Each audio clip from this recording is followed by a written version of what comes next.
Olá! Seja muito bem-vindo e bem-vinda ao BMC Deal, o programa da BMC que foca nos maiores gestores do mercado.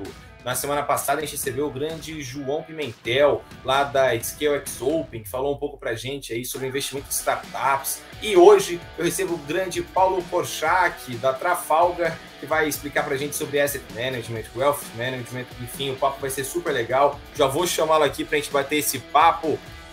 Paulo, tudo bom? Olá, Rafael, como vai? Prazer, obrigado pelo convite. Aberto aqui para a gente começar o nosso papo. Obrigado você por ter topado. Paulo, eu queria começar perguntando sobre o nome, né? Trafalgar ou Trafalgar, enfim. Por que vocês toparam esse nome, né? Qual foi o motivo da escolha desse nome? Enfim, conta pra gente. Legal. Bom, antes de mais nada, vale os dois, né? Vale Trafalgar e Trafalgar. O nome é oriundo de uma batalha naval da época de Napoleão, travada entre os ingleses de um lado e franceses e espanhóis do outro. A batalha foi travada no Cabo Trafalgar, na Espanha, então Trafalgar está certo, mas quem ganharam foram os ingleses, né? Então, tem até uma praça em Londres chamada Trafalgar Square. E a gente se identificou muito com o nome na época que a gente estava buscando, né, um nome para a empresa. Primeiro porque foi uma batalha naval vencida com uma estratégia muito diferenciada, né, por parte dos ingleses, no caso. Eles tiveram que ter muita disciplina na execução dessa estratégia. E, por fim, teve que ter muito controle de risco, né? Assim, você imaginar ali os navios que estavam na frente na batalha, eles efetivamente eram navios que os ingleses tinham essa tranquilidade de que aguentavam os tiros ali, né? Então, basicamente, nós estamos falando de uma estratégia diferente, risco sob controle e disciplina. Show de bola, então, Paulo. Nossa, que bacana, né? Vocês pensaram realmente na lógica da disciplina, enfim, né? De usar a inteligência para conseguir ganhar as batalhas. E a Trafalgar, ela existe há quanto tempo já? Foi em 2008 que vocês criaram? Não, mas nós somos mais jovens. A empresa ela começou no finalzinho de 17, os primeiros fundos no comecinho de 18. Né? Então, a empresa começou no final de 17, os primeiros fundos nasceram no começo de 18. E qual que é a estratégia que vocês usam nesses fundos aí? Como é que é o investidor aí? O investidor que não sabe nada ainda sobre a Trafalgar ou Trafalgar, o que ele precisa saber sobre vocês aí para entender sobre o fundo de vocês, enfim, antes da gente começar a falar sobre Asset Management e Wealth Management, obviamente. Claro. Acho que o ponto principal para entender a nossa forma de pensar é entender que nós não trabalhamos com um cenário único. Essa forma de fazer a alocação e de investir os recursos, né, nos fundos basicamente você ter um equilíbrio entre os possíveis cenários e montar uma carteira que tenha basicamente um balanceamento que você possa estar preparado para tanto cenários positivos quanto também os cenários alternativos. E você consegue isso basicamente olhando quais são os ativos que têm maior assimetria de resultado nos diferentes momentos. Então, existem situações em que você vai achar a bolsa muito barata, existem situações que você vai ter o ouro como um ativo que seja o ativo mais interessante. Quando você conjuga isso, olhando para as diferentes alternativas que o cenário te dá, você acaba conseguindo montar uma carteira bem balanceada. Então, no final das contas, acho que a mensagem principal é essa, é ter uma carteira, um fundo, né, que seja bem balanceado e esteja preparado para os momentos adversos, né? E do ponto de vista mais específico, a gente tem uma expertise na casa mais forte em análise de empresas. Então, a gente combina uma análise micro, né, selecionando as melhores empresas, junto com essa análise macro que te dá o equilíbrio aí na carteira, e como eu falei, que você acaba se protegendo contra cenários adversos. E o que não falta no Brasil é cenário adverso, né, o Paulo?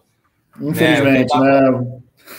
O que a gente estava até conversando aqui na semana passada com o grande João Pimentel, da ScaleX Open, que eles fazem investimento em startups. E eu falei, cara, como é que você faz para entender qual empresa vai dar, né, vai dar sucesso num cenário igual o Brasil? Porque o Brasil estava em crise antes mesmo da pandemia. A pandemia veio e aí piorou, obviamente, a crise, igual foi no mundo inteiro. Só que a gente parece que nunca sai. É um túnel que não tem um fim do túnel. Né? Agora, por exemplo, a gente tem, além das variantes que estão aí, que dão medo em todo mundo, nós temos agora um cenário político vindo para 2022 extremamente polarizado, né? Todo mundo tenso em relação ao que iria acontecer no dia 7 de setembro agora, né? Nas manifestações, né? Quais serão as posições, e de fato, né? Acabou que piorou, inclusive, a situação conturbou mais, né? Agora a gente não sabe o que a Câmara vai querer. Tem o vice-presidente da Câmara está falando de impeachment do Bolsonaro, o Arthur Lira dando discurso agora, falando do seu pronunciamento. Ano que vem a gente vai ter possivelmente um Lula contra Bolsonaro, né, na eleição, pelo que indicam as pesquisas. Então, como é que vocês aí fazem para saberem como se proteger? Eu acho que essa é a pergunta principal, assim, que me veio na cabeça. Como é que vocês fazem para se proteger? Assim? Porque, por exemplo, 10 anos atrás, que entrava na Bolsa, as pessoas falavam, não, compra banco e compra ação da B3, que não tem erro. Dividendo. Aconteceu a crise, o Itaúsa, Bradesco, o que aconteceu? Então, como é que vocês fazem para... É só ouro? É dinheiro embaixo da cama? Vamos de dinheiro embaixo da cama, vem cá e compra aqui uns colchão da Ortobon e resolve. Como é que vocês fazem para conseguir proteger o cenário Brasil? Não está fácil, né? Mas organizando aqui um pouco os pensamentos, né? O mundo inteiro, né? Começando por uma visão mais global, o mundo inteiro passou por uma grande recessão, né? Por conta do Covid, e também o mundo inteiro se recuperou, está se recuperando junto, né? Então, assim, o Brasil faz parte dessa história. E aí, quando a gente pensa, bom, o mundo inteiro está se recuperando, os Estados Unidos está se recuperando, a Europa está se recuperando, a primeira pergunta é, para que eu vou escolher como cavalo, né, o Brasil como uma aposta positiva, se está todo mundo num momento positivo, num momento de melhora, né? Basicamente, o que você tem que escolher é aquele que se recupere mais rápido, ou que vacine mais rápido, né, que tenha mais condições de dar incentivo à economia. Isso claramente veio, assim, ao longo dos últimos meses, né, mais de 6 meses, sendo principalmente Estados Unidos, né, mas em ordem, Estados Unidos, Europa, Ásia, quer dizer, Brasil e América Latina, em geral, para trás, né? Então, o primeiro ponto é, assim, se você tem que escolher todo mundo numa situação positiva, na verdade, o ideal era escolher estar mais posicionado internacionalmente, que você tinha menos riscos, né? Então, primeiro ponto é, assim, infelizmente, a decisão de Brasil, como se proteger com relação ao Brasil, tendo uma posição menor de Brasil mesmo, né? Esse é o ponto principal. Mas eu não posso, ou a minha alocação é só Brasil. Beleza, então vamos lá. Quando você pega só o Brasil, especificamente, primeiro você tem uma questão com relação às empresas, né, que independente desse cenário todo conturbado que você descreveu, o resultado das empresas, né, a parte micro, né, o resultado específico das empresas está vindo muito bem. As empresas ligadas a commodities, Vale, Petrobras, teve dividendos recordes, próprios bancos estão vindo com resultados muito positivos e por aí vai, e-commerce e tal. Então, assim, a Bolsa deveria estar muito mais alta, não fosse o ruído político, né, não fosse os riscos fiscais, que basicamente é o risco de você estar gastando mais do que o governo estar gastando mais do que pode, né? E, obviamente, como ano que vem é um ano de eleição, a chance disso acontecer não é pequena, né? Então, isso está nos preços. Então, o primeiro ponto a gente, sim, ainda gosta da Bolsa pelas questões micro, independente das questões políticas, como a gente comentou. Segundo, do ponto de vista prático, a gente estava falando de um juros na casa aí de 2% ano passado, e estamos falando agora de um juros próximo de 10% já quase, não o CDI, mas se você aplica 2, 3 anos, você já consegue chegar na casa aí de 10%. Então, assim, muda muito a dinâmica do investidor, as demandas, e no fim das contas, você, na renda fixa hoje, gostamos da Bolsa, mas, por outro lado, a renda fixa hoje te dá um conforto muito diferente do conforto que te dava no passado. E aí, por fim, assim, que renda fixa?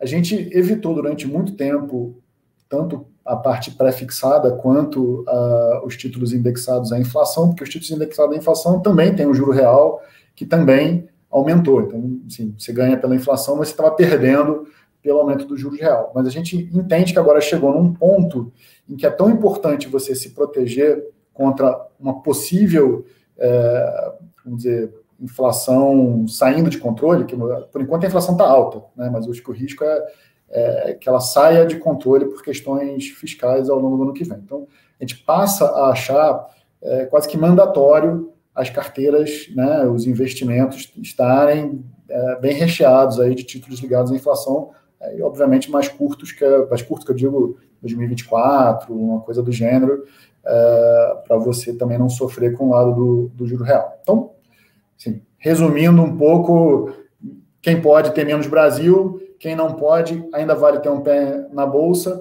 e na parte da renda fixa, os títulos ligados à inflação, como eu disse, acho que são mandatórios agora.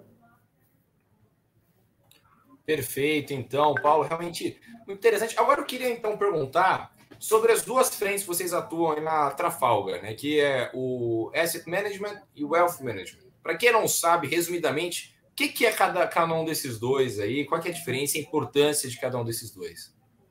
Legal. Bom, o Asset Management é basicamente você fazer a gestão de fundos, né? Tá conduzindo, no caso, aqui nós temos fundos multimercados, que são fundos ligados, eles podem fazer todos os mercados, por isso que eles chamam multimercado, pode fazer juros, pode fazer moeda, pode fazer ações. No nosso caso, são fundos chamados mais especificamente de long bias, né? Que eles são fundos que têm uma componente de renda variável importante, mas eles não são fundos unicamente de renda variável, eles acabam usando outros mercados como ou acelerador, quando o mercado está favorável, ou para defesa em outros momentos. Então, esse é o lado de Asset Management. E o lado de Wealth Management é basicamente os clientes próprios, né? Nós temos grandes investidores, hoje o patrimônio sob gestão da casa é alguma coisa ao redor de 5 bi, boa parte disso, como eu falei, ligados a grandes investidores que a gente acaba cuidando aqui, e aí você olha não só a parte local, como a parte internacional, então isso nos dá um pulso muito bom da demanda e o que está pensando, o que está fazendo o grande investidor. Entendi. E o grande investidor, né? Porque a gente, né, no mercado, a gente tem sempre dois grandes personagens. Tem o tubarão e a sardinha. Isso é clássico, né? A sardinha briga uma com a outra, né? Não quer olhar na cara. Não, você é trader. Não, você buy and hold e tal. São pessoas que não vão mudar o mercado mesmo. Enquanto você tem os tubarões, né, os grandes investidores com realmente grandes poderes aquisitivos, por exemplo, sei lá, Luiz Barsi, né, da vida, assim, com muito dinheiro, que mudam o mercado. Como é que o grande investidor aí da Trafalgar está pensando esse mercado? Ele está meio pessimista aí, achando que esse mercado, né, que está batendo agora a casa dos 115 mil pontos, depois de ter batido os 120 mil, está batendo 115 mil pontos, ele acha que vai chegar aos 100 mil pontos até o fim do ano, né, até o fim do ano que vem, ou ele acha que agora vai despontar, enfim, para 200 mil pontos e além? Tá. Infelizmente, não temos nenhuma situação achando que vai bater 200 mil pontos, no caso aqui dos investidores. Brincadeiras à parte, o pessoal está muito mais, os investidores estão muito mais preocupados, obviamente, assim, acho que como como todos, né, como todos nós, muito mais preocupados recentemente. As conversas, as reuniões que a gente tem feito, têm sido conversas que demonstram muito mais essa preocupação. E aí, passando mercado a mercado, eu diria que assim, uma visão de que o câmbio, né, ainda não seria... Eu não vejo demanda, né, nesse sentido que eu queria comentar. Eu não vejo demanda dos investidores para mandar recursos para fora neste momento, por conta basicamente do custo, né, que você tem em termos de juros hoje no Brasil. Mas, por outro lado, existe uma preocupação muito grande com a inflação. Então, voltando no que a gente estava comentando agora, né, na outra pergunta, acho que a grande preocupação bom, dado essas incertezas todas políticas e dadas as incertezas com inflação, como é que é a melhor forma de eu me proteger e ficando, de certa forma, mais conservador? E o movimento tem sido um movimento de mudança, não em câmbio, né, como eu falei, mas uma mudança para títulos ligados à inflação. Eu volto nesse ponto porque, assim, ser conservador, teoricamente, é você estar no CDI, porque o CDI oscila menos. Só que o CDI, ele está perdendo, e pode ser que ele continue perdendo muito para a inflação. Então, chega um momento que ser conservador, ou você pensar em, bom, eu quero preservar o meu capital contra uma alta de inflação, chega um momento que você estar no CDI pode te causar perdas com relação à inflação, apesar de não trazer volatilidade, mas traz perdas importantes. Então, o movimento que a gente vê estava sendo conservador com o dinheiro em caixa, agora eu quero ser conservador não com dinheiro em caixa, eu quero ser conservador colocando mais recursos em títulos ligados à inflação, mesmo sabendo que isso vai trazer, no curto prazo, mais volatilidade. E por fim, quer dizer, no mercado de ações, como eu falei, ainda existe essa percepção de que, apesar da volatilidade, é um mercado que ainda tem valor por estar barato, dado o resultado específico das empresas. Entendi. Agora, a gente já está aproximando já mais ou menos do nosso fim do programa aqui. Eu queria te perguntar, Paulo, como é que vocês estão enxergando o cenário para 2022? 2022 a gente vai ter aí um cenário ainda muito conturbado, né? Tudo indica, né? É uma tempestade aí. Bom, como de 4 em 4 anos o Brasil fica conturbado, isso é fato, né? As crises sempre acontecem de 4 em 4 anos, porque geralmente quem está no poder vai lá e gasta mundos e fundos para tentar se manter no poder.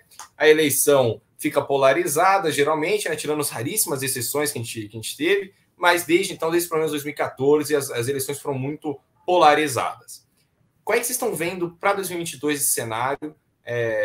Né, vocês acham que a gente tem que se preocupar mesmo, tem que ir mais para a renda fixa, igual você estava bem falando agora há pouco, né? Ou é um momento de aproveitar ali, ter uma certa reserva ali, um caixa para pegar boas opções, enfim. Como é que vocês estão vendo para 2022 esse cenário? Legal. Então, vamos, sim, reforçar aqui um pouco o lado positivo, né? Acho que tem, de novo, assim, a parte dos resultados das empresas tem sido muito bom, portanto, desse ponto de vista, a Bolsa está barata, né? Ela está no preço que está pelas turbulências políticas, mas as empresas têm entregado. A gente tem a questão da vacinação, que também já tem sido bastante coberta. O Brasil ele foi muito lento, mas dado o fato de que a população não tem tanta reação a se vacinar como em outros países, o Brasil, em breve, vai ser um dos países com maior vacinação do mundo. Está passando os Estados Unidos. Então, isso tem seu valor, né? Porque isso acaba fazendo com que você tenha maior chance de uma recuperação econômica mais rápida, né? Então, assim, tem o lado da vacinação, tem o lado do resultado das empresas como positivo. Por fim, você não tem muita coisa que possa acontecer, eu falei do lado fiscal, né? Ou seja, o governo gastar mais do que deve, não tem muita coisa que possa acontecer neste âmbito ao longo de 2022, ou seja, o teto de gastos, né, que é o limite imposto ao governo, deve ser respeitado ao longo de 2022, apesar de todas essas turbulências. O problema seria mais para frente, né? Então, esse é o lado, vamos dizer, são as notícias boas, né? Por outro lado, como você colocou, assim, não há dúvida, e acho que ontem o 7 de setembro comprovou que vai ser uma eleição muito polarizada. Certamente isso traz muita volatilidade, o mercado vai ficar muito nervoso, vai botar nos preços muito prêmio. Então, acho que a postura do investidor, ela, antes de mais nada, tem que ser uma postura, sim, defensiva. Como eu comentei, o defensivo no momento não é estar em CDI. O defensivo no momento, na nossa visão, é estar ligado à inflação. E, dada essa questão das ações que a gente está comentando aqui, essa visão mais positiva com relação aos resultados específicos, está ali buscando momentos onde o mercado faça ou dê oportunidades para você agregar a posição. A gente não recomenda não ter, ou seja, é mais comprar nas quedas, né, do que vender nas altas, no caso da renda variável. É um pouco por aí a mensagem. Entendi. E, Paulo, para quem já é investidor, né, da Trafalgar, enfim, ele deve esperar alguma novidade vindo aí para o segundo semestre, para o ano que vem? O que ele pode esperar aí? Ou, por exemplo, ou é o que igual o Werner, uma vez eu entrevistei o Werner Roger, ele falou assim, não, quem investe na Trigon não pode esperar mais do mesmo. E aí, acabou a entrevista, forte abraço e fomos embora. O que o investidor deve esperar aí da Trafalgar? Tem alguma novidade, enfim? Tem várias, na verdade. Acho que o nosso DNA, né, pelo fato da gente ter, como eu comentei, vários grandes investidores, a gente acaba tendo demandas de diferentes tipos, né, e por conta disso a gente vai agregando novos produtos à linha, né. Então, eu comentei, nosso carro-chefe aqui está na parte de fundos multimercado ligados à análise de empresas, né, long bias, mas a gente está colocando aí de pé, inclusive vai sair essa semana um fundo de private equity, né, uma operação específica. A gente trouxe uma equipe de imobiliário para fazer fundos imobiliários com um bom track record, e a parte de crédito estruturado também. Então, assim, na verdade, estamos entrando aqui diferentes times, né, que a gente agregou à casa, mas trazendo uma gama mais ampla aí de produtos que em breve estarão disponíveis aí. E essa história do Private Equity aí já tinha sido anunciada em algum lugar? Eu tava... Não, na verdade, nem podia, né? Então, eu nem podia ter anunciado antes, mas agora o fundo já está no seu final de captação e dia 15 vai ser lançado. Justíssimo. Um fundo de Private Equity, então, da Trafalgar vindo aí, e também isso. Um de imobiliário, é isso? Vem o de Private Equity e de imobiliário, e o Private Equity já está com a captação feita, então ele é um fundo de uma operação só, né? Como eu falei, dia 15, todos saberão aí os detalhes. Mas, basicamente, é uma empresa que está ligada a e-commerce também, né? E a gente está fazendo um grande investimento nessa empresa. Bom, como eu falei, em breve teremos aí outras novidades, mas aí ligadas à parte imobiliária, que também, apesar das turbulências, né, dependendo do nicho que você entra, tem grandes oportunidades também, porque aí você começa a pegar preços muito interessantes. Então, não falamos disso, mas só para fechar aqui o raciocínio, a parte imobiliária, ela obviamente está sofrendo agora, porque ela sofre junto com a mexida de taxa de juros, mas isso também traz oportunidades nos preços de alguns ativos aí que são importantes estar sendo olhados. Entendi. Bom, olha só, até foi surpreendido aí com as novidades, então, aí. Você tinha falado Private Equity, imobiliário e também um de crédito. Crédito estruturado, E o que é crédito estruturado? Perdoe-me a... Crédito estruturado são operações, vou dizer, não são debêntures tradicionais, né? São operações de crédito, mas que você acaba montando uma estrutura de garantias por trás, vamos dizer, mais complexa, e em compensação você tem taxas de retorno muito mais altas do que uma debênture tradicional. Então é um crédito que você acaba tendo, como falei, um retorno mais alto e uma estruturação das garantias diferenciada por outro lado. Entendi. Bom, tá certo. Então, Paulo, queria agradecer aqui a sua participação. Eu adorei o papo, espero que você tenha gostado também. E sinta-se à vontade a voltar quando quiser aqui, não só no BMC Deal, mas em como toda a grade da BMC News aqui. Quando tiver novidade, inclusive, pode vir aqui falar, sinta-se à vontade, ou literalmente em casa, aqui para falar com a gente. Tá certo, Paulo? Obrigado, Rafael, eu que agradeço. Espero ter conseguido passar uma mensagem aí para a turma de como se posicionar nesse ambiente difícil aí que estamos vivendo. Passou a chave do sucesso, que é justamente saber se proteger no cenário Brasil. Bom, Paulo, muito obrigado e boa semana. Até mais. Tchau, tchau. Obrigado, grande abraço. Tchau, tchau. Bom, e esse foi o BMC Deal dessa semana. Espero que vocês tenham gostado aí, ó, 3 novidades da Trafalgar aí no radar, hein? O setor de private equity aí, eles entrando forte, também o setor imobiliário e também de crédito estruturado. Na semana que vem a gente se vê com mais BMC Deal aqui. Boa semana e até mais. Tchau, tchau!